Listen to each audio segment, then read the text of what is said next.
My name is Tiffany, and one of the most important things life has taught me is that you've got to show up for yourself. Hi, my name is Tiffany, and welcome to Present for Myself. I would love to sit here and go through some sort of thing where I say, oh, I created Present for Myself for you. Those of you who show up, I'm here for you. I want to be a well of knowledge and information for you. You know what? That's true.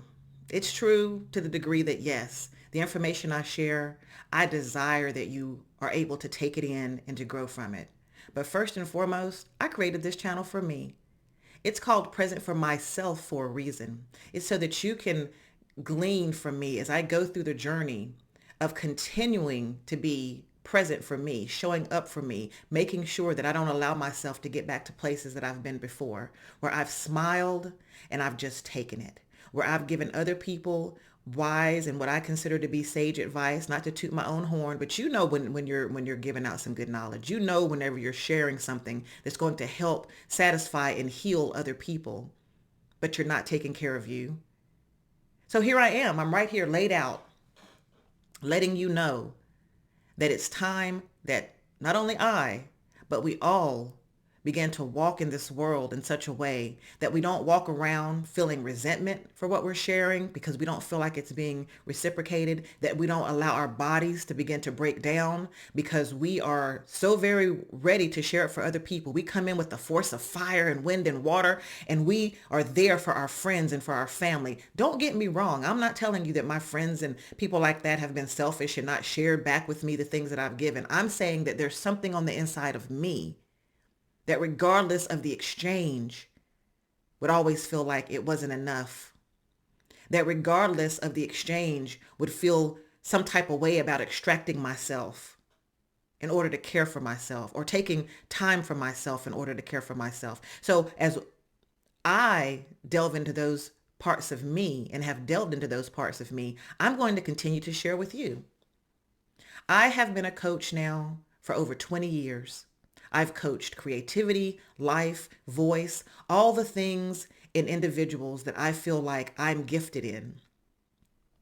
I've coached those things and I've watched people flourish as a result. And I have flourished just because of the relationships that I have built and the times that I'm able to share my gift and my talents. But it doesn't mean that I didn't have to process traumas along the way and that I haven't had to suffer losses along the way and watch myself at times break down while others are built up.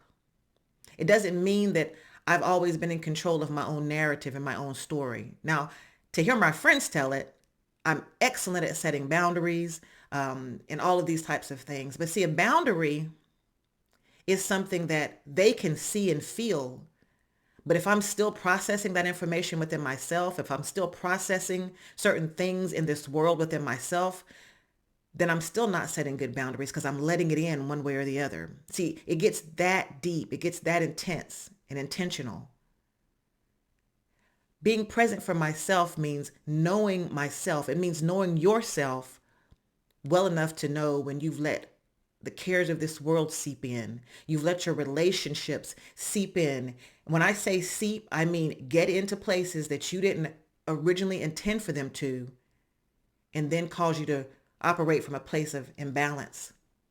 When you've allowed your job, your friends, your spouse, your children, any relationship, any experience to get into you into a place where you no longer can see you, then that means that you're not there for you.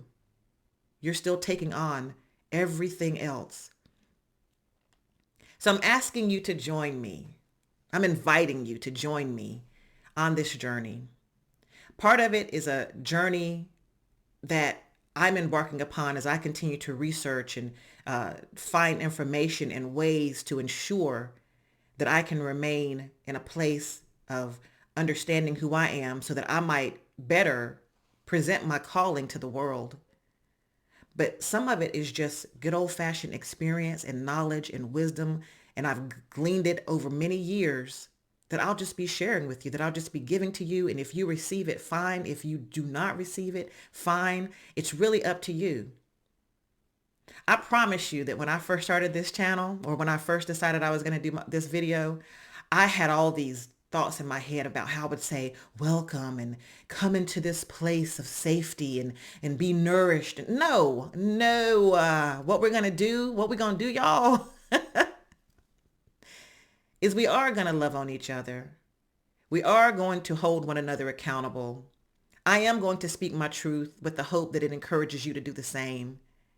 But I'm never going to forget that if I am going to provide oxygen to you, I also need to breathe. You need to breathe if you're going to do that for other people. I'm not going to forget that if I want to give you a cup of water, I'm going to have a cup of water to give you. I can't manufacture something from nothing. I've got to pour from a full pitcher or a full cup, or at least one with something in it.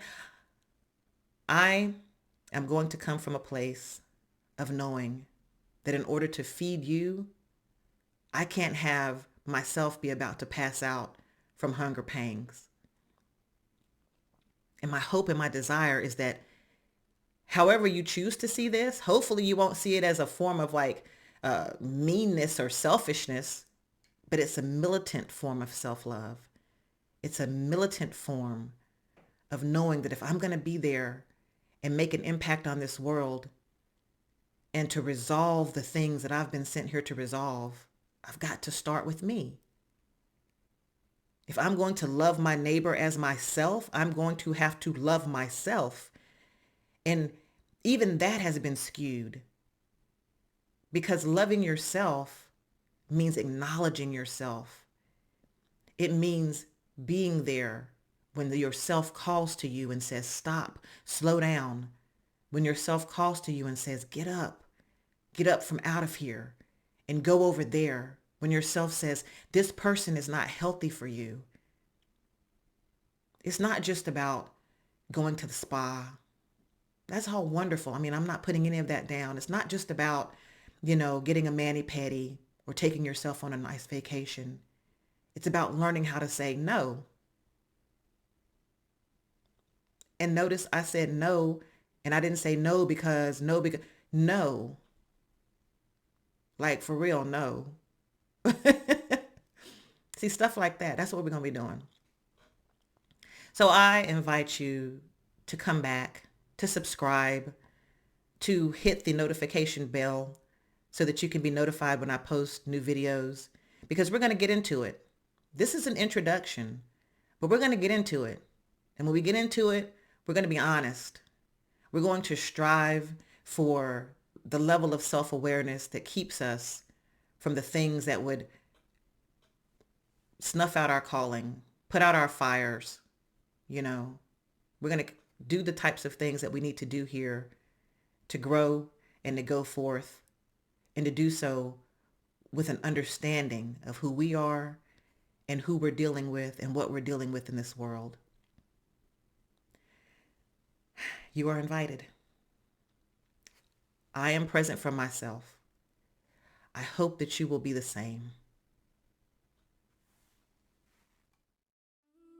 Sometimes when we don't know the words we